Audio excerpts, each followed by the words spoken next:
Hey everyone, welcome back to the channel. In today's video, I'm going to show you exactly how to use time blocking for productivity in 2025.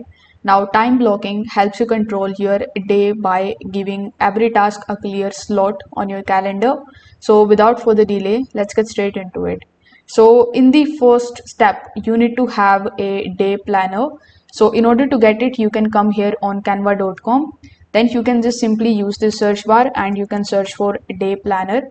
You are going to see a bunch of different day planner templates over here, so you can use this type of block one. I really liked this one, and the best part is that it is absolutely free. So in it, you need to write down the top 3 tasks that you are going to do today. So these are your non-negotiable tasks. After that, you need to use Google Calendar. You can also use Outlook or Notion Calendar. So time blocking works best on a digital calendar where you can drag and adjust the blocks easily. So that's why I would recommend you using Google Calendar. Over here you can click on the today's date. After that, you can assign the tasks over here one by one. Here in the event section, you can just simply add the timing as well.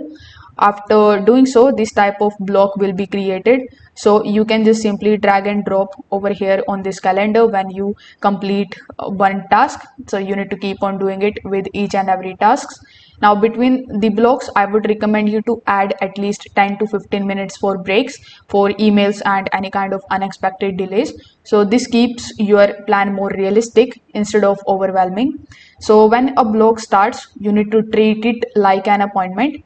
You can mute the notifications from your phone, or you can shut any kind of distractions and stay logged in. If something urgent pops up, you can reschedule the block instead of skipping it.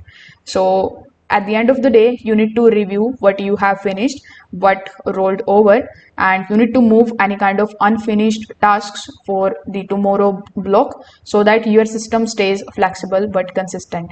So with the help of this method, you will be able to use time blocking for productivity in 2025. If this video helped you out, make sure that you like this video and subscribe to the channel. Thanks for watching.